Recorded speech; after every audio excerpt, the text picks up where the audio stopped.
everyone. Thank you for joining me. This is Harriet Kamek with Down to Earth. It's the show in which we talk about the issues that matter. It's Thursday morning, and I don't know about you, but where I am, it's snowing, and apparently I'm not happy about it. I don't know, should I be? I'm not so sure. It's Thursday, and it's the day before Valentine's Day in 2020. Go figure.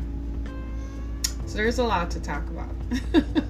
I don't even know how to say that. So looks like some folks are going to have a Valentine and some are not. But later on this evening at 7 p.m. Hi. But it's winter. I guess.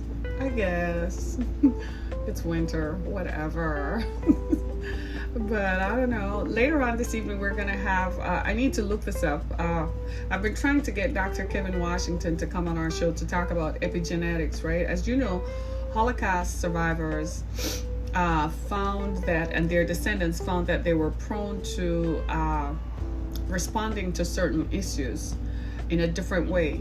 And they found that most of them traced it back to the science of epigenetics, which helps us to identify that if you've been exposed to violence, whether that violence was tribal or war, or whether it was just violence in your home, then you tended to display post-traumatic sensitivities, even if you were one generation removed from it happening, or two generations. It just seemed to be in the DNA. So this was first discovered, and then after that, it was found to have a variety of applications, one of which was in our own experience, right? So I encountered Dr. Washington a few years ago at a conference, and we started talking about it, and I found that it had too many real-life applications. Well, guess what? He's going to be on our show this evening. So I've been trying to secure him for some time because he's busy. He's an associate professor at a college down south, and he kind of has been busy. So he texted me at 6 o'clock this morning. Look at me, y'all. You see these things under my eyes?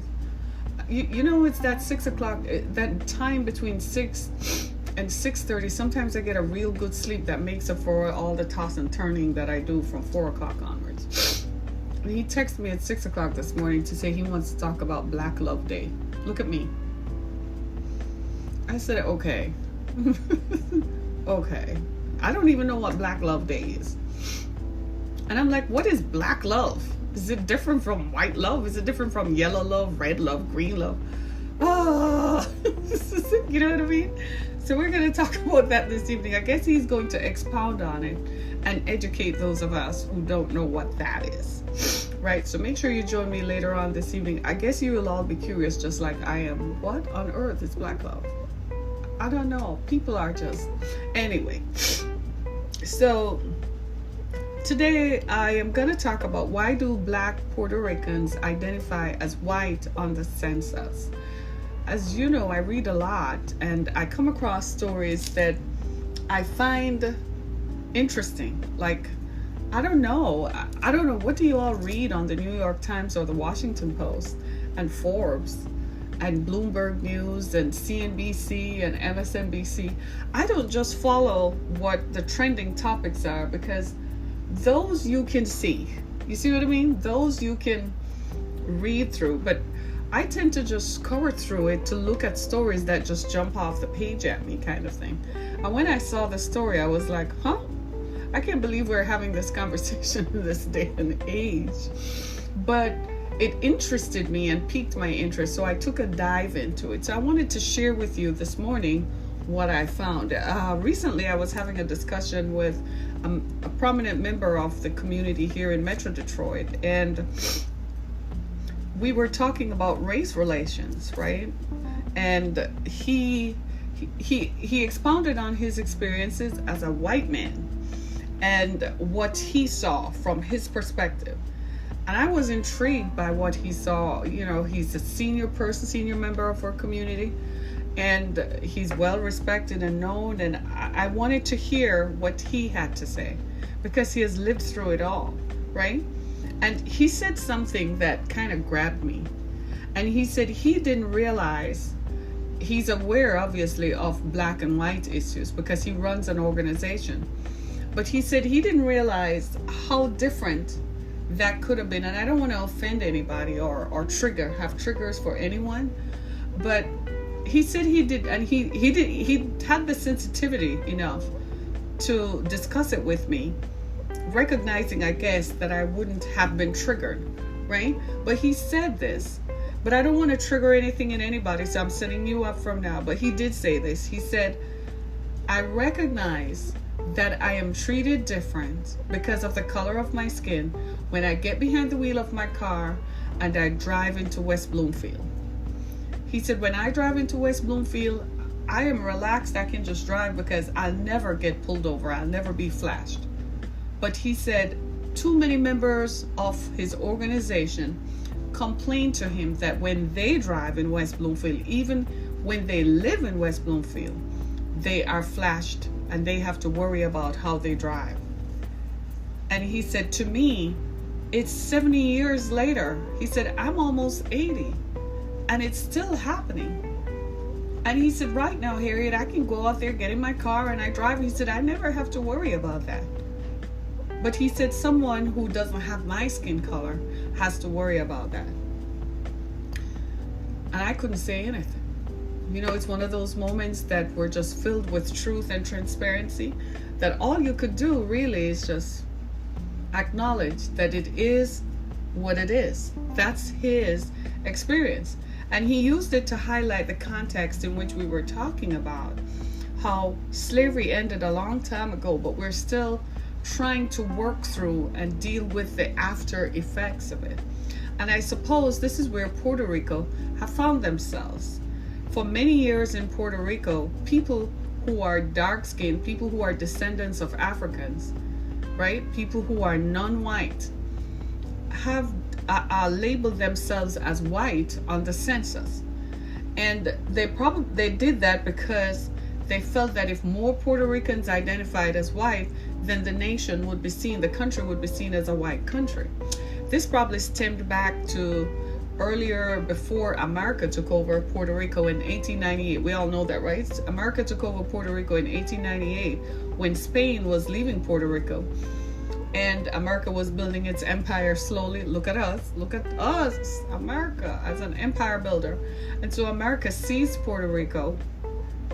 And when America took over Puerto Rico, America kind of just ignored that. But the tradition existed before that.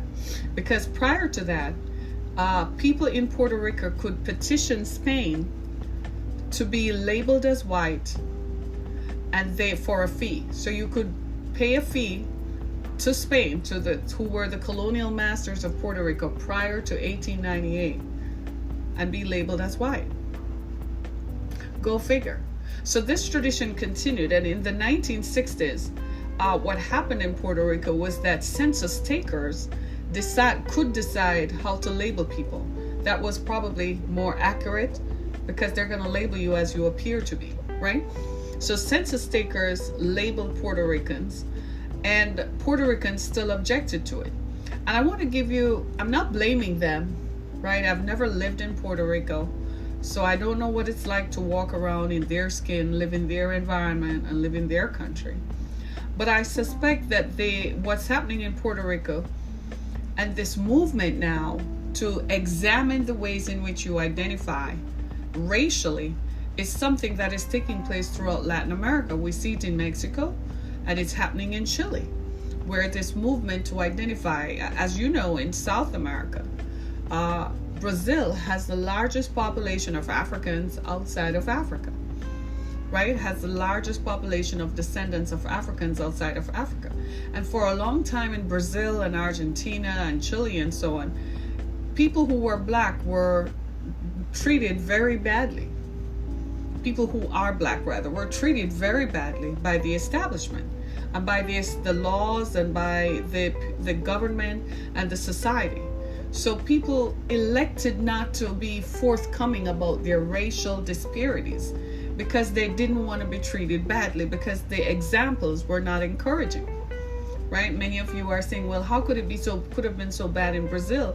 Because Pelé, the famous Brazilian soccer player, yeah, but you ever read his story? His story reads just like Jesse James right here. His story reads just like Colin Kaepernick, right? So a lot of what you see happening in Puerto Rico now, especially, and I want to put this in context for you, that now Puerto Ricans are re-examining themselves. It's kind of like a come to Jesus moment where they're asking themselves, who am I and who are we? And they're asking themselves within the context of race. And you and I might be saying, why does this matter in 2020? Apparently race still matters, and it probably is going to matter for a while, because by 2044 we now know that the population is going to change, and the demographics, who is a minority, who is a majority, is going to change significantly. So Puerto Ricans are looking at a number of factors that are influencing why they have chosen to now identify as Black. One of which is, check this out, you're not going to believe this. After the hurricane that destroyed their country, the current administration kind of didn't help them much, right? And so there are still places in Puerto Rico that are without electricity. Now, for those of us in the Caribbean, right, and for the rest of the Caribbean, Puerto Rico was the gem. I mean, they were exclusive. You couldn't get to Puerto Rico unless you had a U.S. visa, because it was an American territory. And Puerto Ricans banded that about as if being an American citizen was equal to being somebody on another planet, or equal to being an angel or something. So it's kind of shocking to me to see them now disclaiming their heritage and disclaiming a significant part of their heritage, because now they have hit the reality that the country does not, your colonial masters, America, doesn't see you as white. So after the hurricane, they began to realize that there is something wrong with their classification. Sorry, I'm just having the sniffles. I was out late last night and I didn't cover my head when I went out, and it's affecting me today. It's my fault. I should have put on a head. I will put it on today. I bet you it won't happen. Right? And what happened is that, and what happened is that after the Trump administration didn't help them to repair their country, all of a sudden now you're going to identify as Black. But here's why. One of the reasons too is that they see how Blacks are treated on the mainland. But in Latin America, there are some derogatory terms that are used to describe people of darker skin. In Latin America, they use a term that says lighter skin is better than darker skin, right? And they think it's an insult to be referred to as darker skin. They recognize that due to racial disparities and economic disparities, they were mistreated after the last hurricane. And they think it's an insult to be labeled as Black. Are you kidding me? Right? And now they're coming to this awareness where they recognize that there is a difference to being a slave as opposed to being enslaved. It's kind of foreign to those of us who live in America, because we've always been aware of the racial disparities that exist. It's our reality. It's a reality here. And the ways in which we have to navigate it in various environments does dictate what happens to us to a large extent.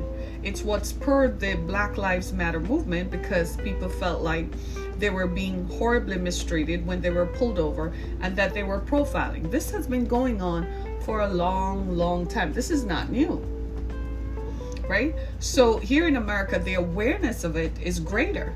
But I'm wondering if people in Puerto Rico lived in a vacuum or existed in a space that did not exist, because I'm like, where is your awareness? This has been more than 50 years in the making. How come you're just now cottoning to the idea? When you look at your skin, what do? So most Puerto Ricans identify themselves, I guess, in the context of nation of origin as Puerto Rican, but they don't identify themselves as Afro-Latina because it has racial connotations that are negative. But let me ask you this. What about the Indians, the original indigenous peoples? Let's not say Indians, right? Let's say indigenous peoples who are found in Brazil, in Chile, and many parts of South America, and in Mexico, Guatemala, Honduras, Belize, Nicaragua. What about the indigenous peoples in those places? Those people the indigenous peoples are native to those settings. They have been there and they're native to those territories and have been there since the beginning of time. They predated the arrivals of Europeans and Africans and Asians.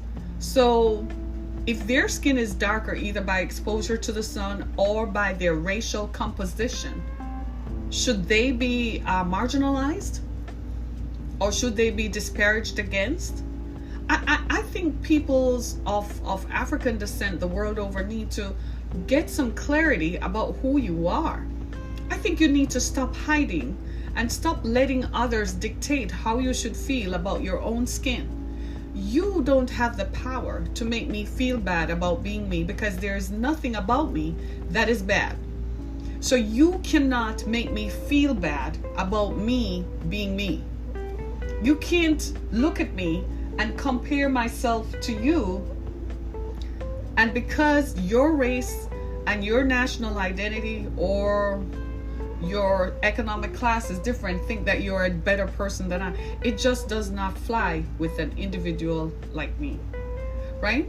And I think everyone needs to come to this point where you say to yourself, what is the conditioning that you have allowed to happen to yourself that you allow someone else to make you feel bad about you? And I think Puerto Rico is at that point where they're asking themselves this question. They're asking themselves, what is it that I have done? What is it about being black that makes me feel bad? That's just in your own little stupid national context, because the rest of the world already saw you for what you are, descendants of Africans and descendants of Europeans. Boom, that's it.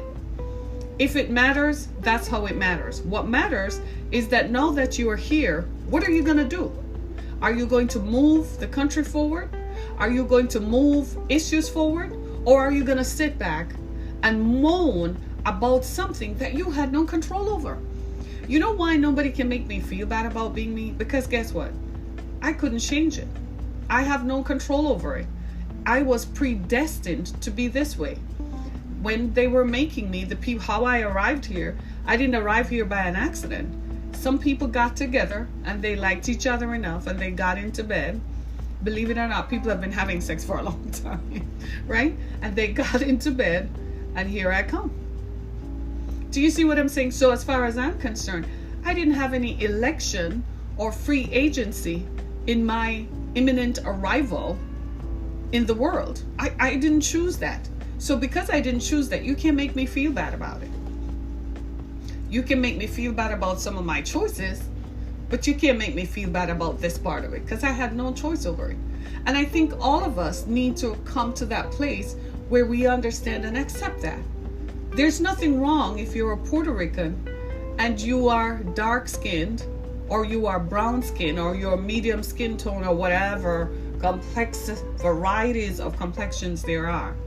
I like to think that we are all part of the human family, and that as humans, you go to bed with someone and you really don't know everything that's in their DNA, and you can have a child and the child comes out looking vastly different than you thought it would, right? Back where I live, back where I come from, they used to call it a jacket. You know what's a jacket? Something that you put on, and if it fits, then that's yours. But if it doesn't fit, that means someone gave you something that is not yours. That's what they used to call a jacket. Y'all looking at me like, you see all these paternity tests that you see on shows like Maury and whatever? That's what they call it in my culture. So I'm not making light of their stories, but I'm just saying, I think they need to re-examine their priorities, right? So they had to petition Spain prior to 1898 and pay a fee to be classified as white. Look at me. We're all looking at each other like, so not. I know what's going on in their minds, right? And before the 1960s census takers did that. So right now, a census is due, right? What are they going to choose in this year's census? And if their petition has been that the reason they did not want to identify as black is because they didn't want those experiences to align with blacks on the mainland. I'm like, you're late and tardy to the party, because blacks on the mainland have been forward thinking and have been marching for some time to make sure that they're viewed as equal. The thing is this: we human beings like to find ways in which we classify each other. I like to call it division. We like to find ways in which we divide, because division is conquering, right?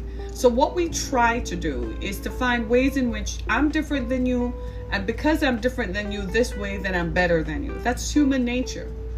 But here's the one commonality: we're all human. We just look different.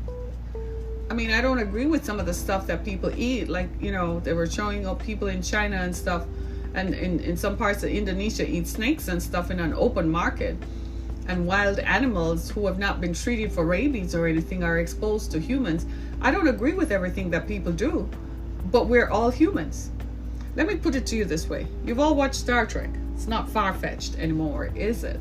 Not at all. But if you were to watch Star Trek, right? And let's say in today's day, what if we were to be invaded by aliens? Are you going to be worried about what someone else looks like? Or let's put it into something that we can all relate to. A weather catastrophe. We've seen meteors fall from the sky. About 2 years ago, we had a similar experience here in Michigan where a meteor passed through like crazy. It didn't drop. If it had fallen, it would have been terrific, right? So a meteor falls into the sea, and all the islands of the sea are threatened, and all the coastal areas around our country are threatened. Are you going to worry about what someone looks like, or are you going to help them? Let me put it to you even more in simple terms. You're driving down the freeway, and there is an accident. When someone comes to help you, are you going to ask them if they're black or white? Or are you just going to be happy that a human being, someone, came to your rescue? I think that's the context in which we need to examine ourselves and look at, why do we continue to perpetuate these myths that marks and distinguishing marks and that distinguishes us from one another? This is a big issue, because if this is happening in Puerto Rico, I guarantee you this conversation, though minimized here in the US because it's not our problem, right? We have bigger things to worry about. There's an election year and people are just going nuts and crazy, right? But I guarantee you that if this is a conversation taking place in Puerto Rico, this is a conversation that is taking place in other parts of Latin America. I know this is a conversation taking place in Brazil, because they've had some racial uprisings, because even indigenous peoples have risen up to say, something, I'm tired of this. Indigenous peoples have said for centuries they have been overlooked and their natural resources taken, and they got nothing out of it. The Amazon is still the Amazon. We want to maintain the Amazon the way it is because it's good for the ecosystem, but the Amazon is also good for European and American companies that are trying to get its natural resources to go make drugs to make a lot of money. So when you hear them say preserve the Amazon, they're not thinking of the ecosystem that is good for the rest of the world, for the planet. No, they're thinking about how much money is in their plants that they can harvest into drugs to make a killing. Right? But let's look at, you're all looking at me like, Harriet, you are crazy. No, I'm not. I'm just telling you the reality and the facts. And the facts are that we need to take a second look at why some of these things are happening. I don't understand Puerto Rico. I don't understand why you would look at yourself and feel insulted if someone calls you black. You think I get insulted if somebody calls me black?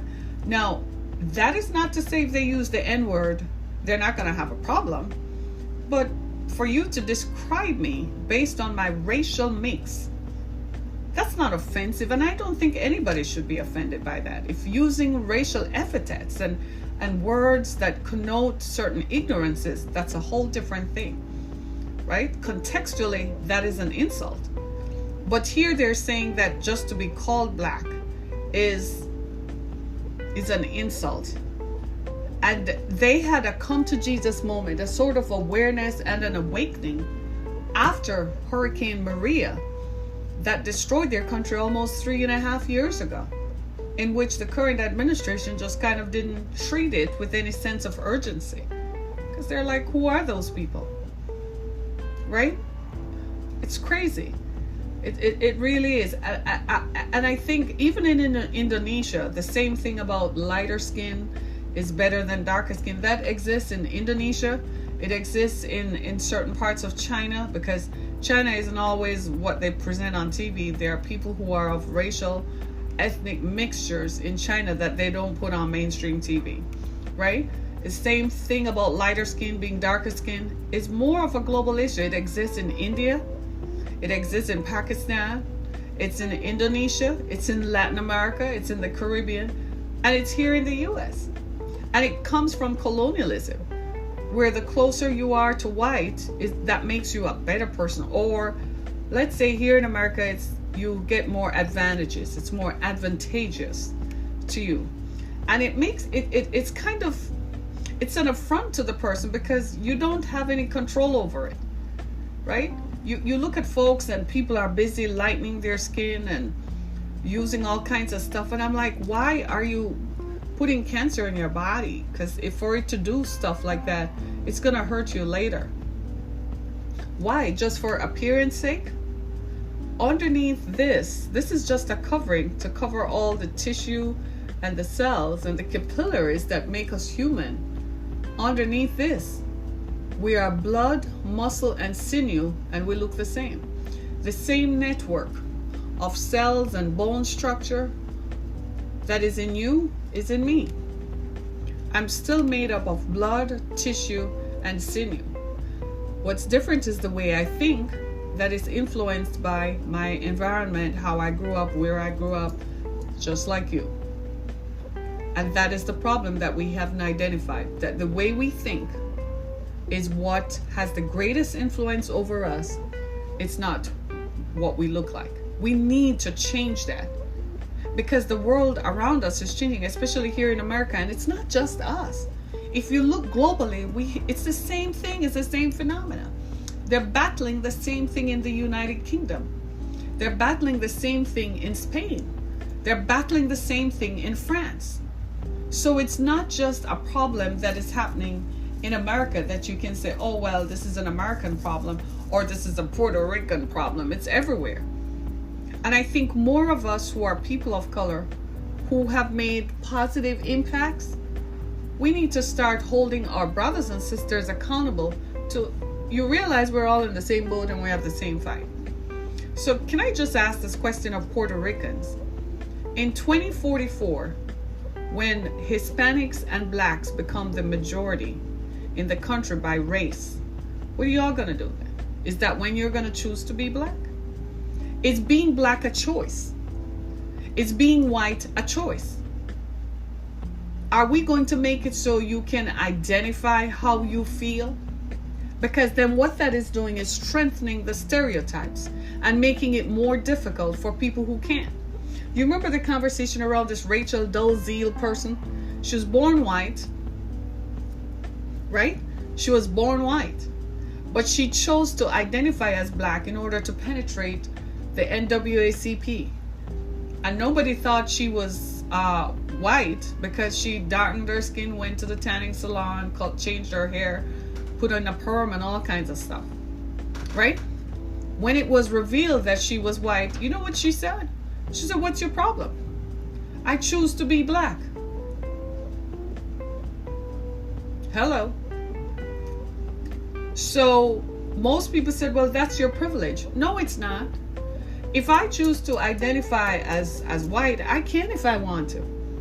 But what does it profit me to do that? Is it going to give me better loans? That's what people are saying. You get a better interest rate. Is it going to give me more if I apply for jobs? Is it going to push my resume up more? If I apply for a grant, is it going to make it better for me? Any kind of government service, any kind of corporate thing that I have to participate in, if I choose to identify as white, is it going to be better for me? Chances are yes. And hence the reason why people in Puerto Rico feel that they should. It's not their fault why they think so. It's our fault. It's the society's fault. It's a society in which we have exalted one group of people above the other because of skin color. And we continue to perpetuate this myth and continue to make it pervasive that it's better for you if you're white, so much so that a whole island nation determines that it's better for them to identify as white in order to get help from the federal government. That to me is the crux of the matter. Until we change the existing philosophy that determines how people are treated based on the color of their skin, until we change that, we're going to continue to have discontent. We're going to continue to see racial and societal infractions because we are not speaking the truth. We're not being human. Somebody once said to me, speak truth to power. I've never really understood what that means, but because it kind of is a conundrum, but I get what it is saying. Your truth is your power. And if you speak your truth, then you are empowering yourself. The truth of the matter is that being black, being white, has nothing to do with the content of your character. That is speaking truth to power. Being black or being white has nothing to do with whether you're a good person or a bad person. Nothing whatsoever. That is truth to power. Being black and being white is not a choice that you should make because you had no election or agency in how you arrived here. That is truth to power. Therefore, we should accept folks as they are and not make people feel as if you should be something else in order for me to accept you into my group.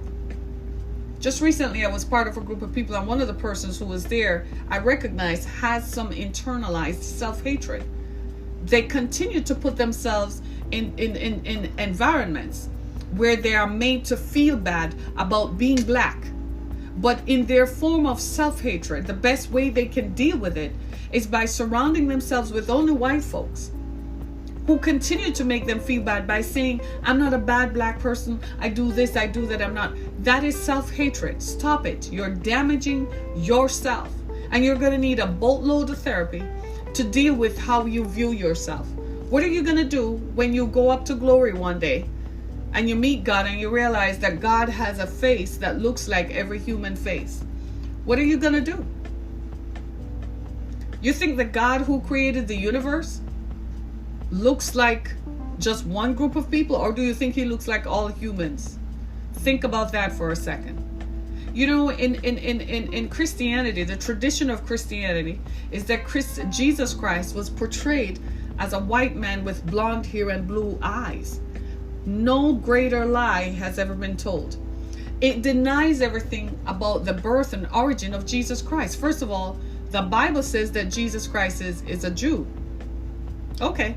He lived in the Middle East where it was sunny most of the time. How in Dickens' name was he going to be blonde with blue eyes?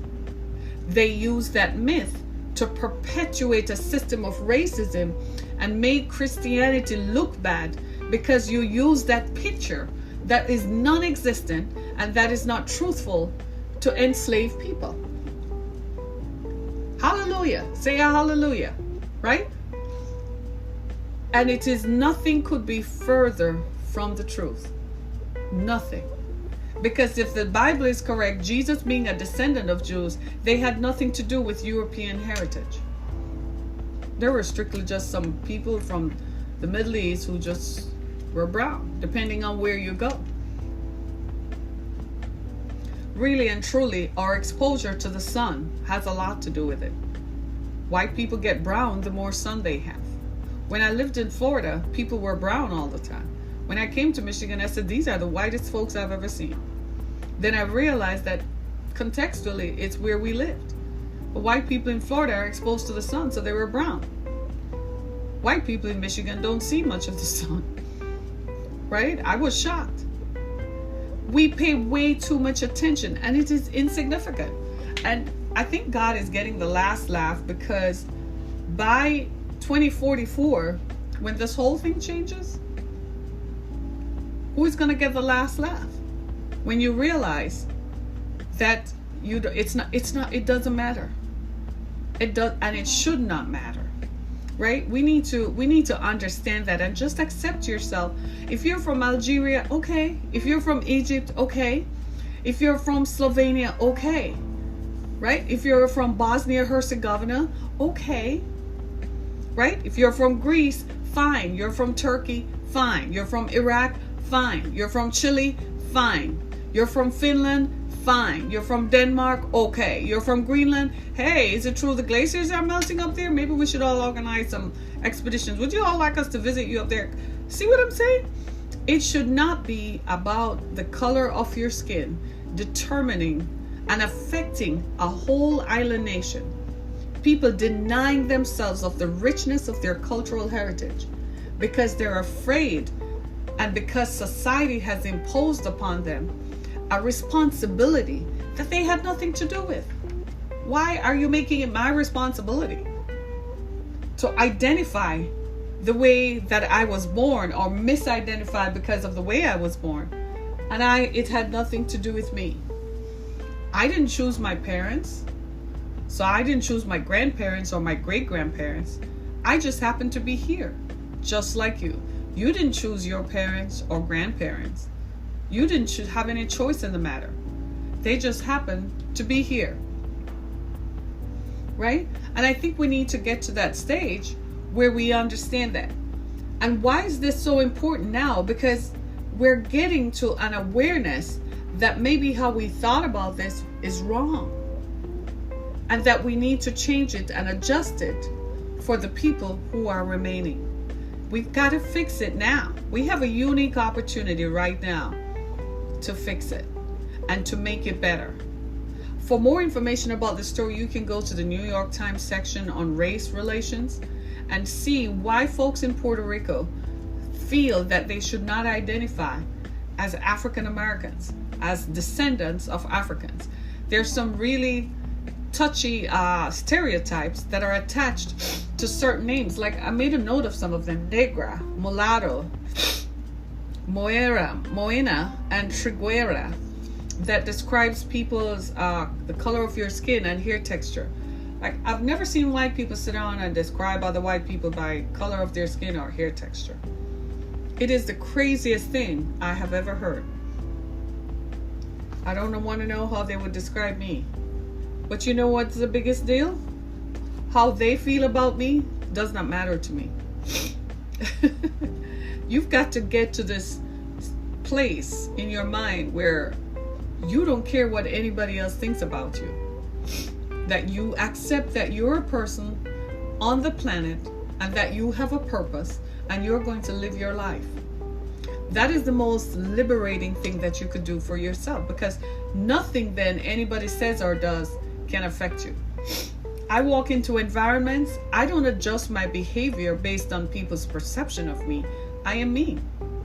So I walk into the environment and I anticipate and expect that people are going to treat me with the due respect that I deserve because I'm a human being. I show up. I am treating you with respect. I expect to be treated respectfully. Likewise. Do you see what I'm saying? So I don't walk into an environment with that sort of expectation that I am going to be derided against or mistreated because of my appearance. Hell no. I expect you to treat me with respect, because if anything that is about me is that I'm going to be respectful. Do you see what I'm saying? But people don't respond to that. We have been socialized into thinking that we must treat people based on the color of their skin. Yesterday, I went to a symposium at Oakland University. And this is not a take on the school itself, it's a take on the society. I couldn't find where I was going because I don't know the school. So you know how that is. You have to ask questions, right? And when I walked up to the counter, a young lady was standing there. She happened to be going in the same direction. And she walked with me. She, kind of directed me, because I would have been lost, y'all. Because it's a college campus. It's huge. And if you don't know it, you don't know it. And she was saying she's a freshman and she still doesn't know most places on the campus, but she has an idea. When we got there, my friend greeted me. The minute she saw my friend, her attitude changed. All along we were chatting up about the weather, the snow that was coming last night, how it's going to impact kids at school and blah, blah, blah. All of a sudden she saw my friend greet me and her attitude changed. She tightened up. And my friend looked at her. And I was like, I knew what it was.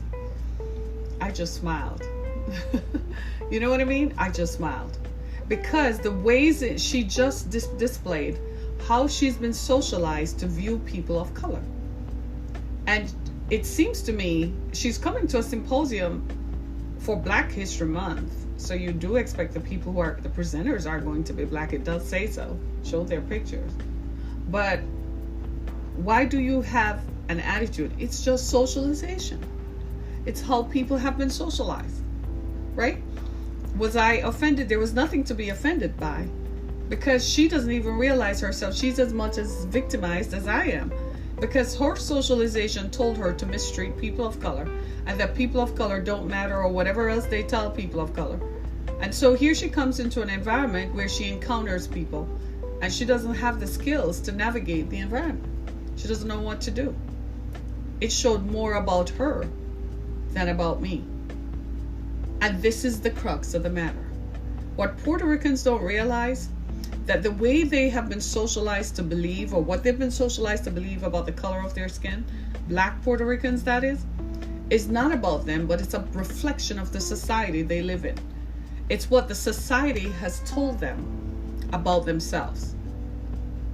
So you can't take responsibility to be defensive and to defend your ethnic makeup because the society tells you that it is bad because your skin is darker than theirs. No, the onus is on them to be accepting that you are as much a part of their society as they should.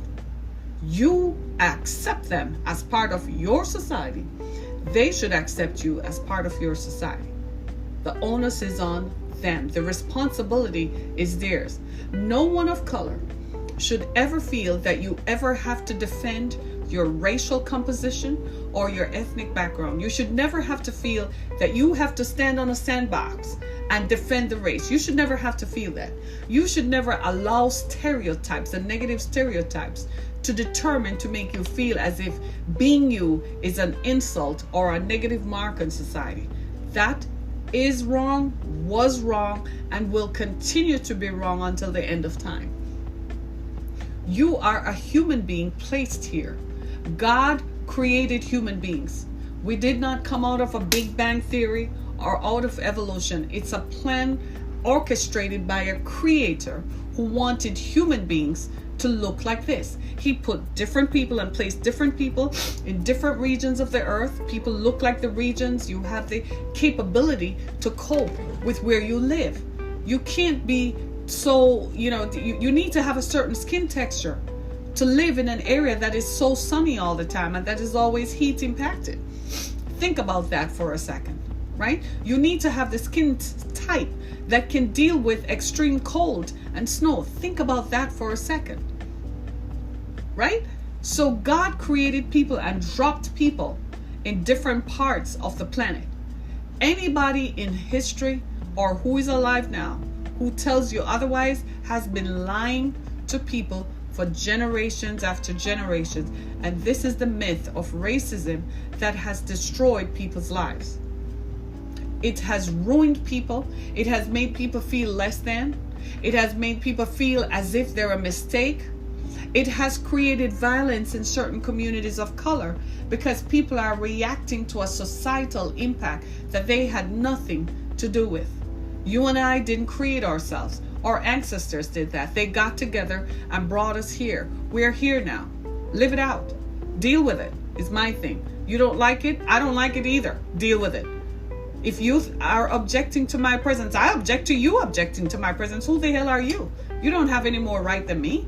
I am a human being created by the same God who created you. That's the parity. That's what makes us level. Now we can look at economics and say you have more money, so you have more power. That could be something that's arguable. But this right here, the same God who created you created me. The same set of circumstances that deemed you important enough to be here as a human being deemed me important enough to be here. So get with the program and get over it. I don't have time for you and your foolishness. We need to start looking at each other as if we are our neighbors. We need to start looking at each other with love. Because I'm telling you, if there is a weather catastrophe that impacts most of this planet, we're going to need each other to survive. Right now, they're warning us that the world is not ready for a biological mistake. We're not ready for a virus. We're screaming, running all over the place, lost our darn minds about coronavirus. Oh my God, oh my God, oh my God, oh my God, all day. Imagine if we have a weather catastrophe. Imagine if somebody in a lab makes a mistake with a virus that becomes a contagion. You remember Z, whatever the movie was? It wasn't called Generation Z, the movie Z with Brad Pitt. What if something like that were to happen? Do you realize it's going to impact anybody who is human? So why are you making a distinction between this? It doesn't make sense, does it? Not one bit. I say to Puerto Ricans, I'm sorry for how you feel, but I'm glad you're making strides and taking steps to correct the imbalance and to correct the mistake that made you feel bad about being you. I'm sorry about it. Black Puerto Ricans in particular. I'm very sorry about it. But welcome to the human race. Welcome to the awareness that you are a created being, created by the same God who made everybody else. That same God created all of us, gave each of us a distinct place to live on the planet, gave each of us a specific set of skill sets to survive where we were planted, so that we can continue to perpetuate the human race. So I say to you, to all of us, we need to quit this color thing. Stop making this distinction, because underneath the skin, we're the same. We're made up of capillaries and organs. If today, people are doing organ transplants. The same kidney that works in a dark person, in a black person, works in a white person. The kidney doesn't say if you're white, you can only have a white kidney or you can only have a black kidney.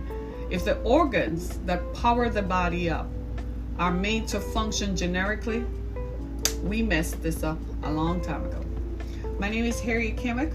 This is Down to Earth. Thank you for joining me. For more information on what we do, please go to my website, harrietkimmick.com. I welcome you to visit my page on Anchor FM. Join this podcast by being a podcast supporter. Make sure you view our other podcasts on Spotify platforms such as Spotify, Apple Podcasts, Google Podcasts, and wherever your favorite podcast is heard. Thank you so much for being a part of my experience this morning. Be blessed.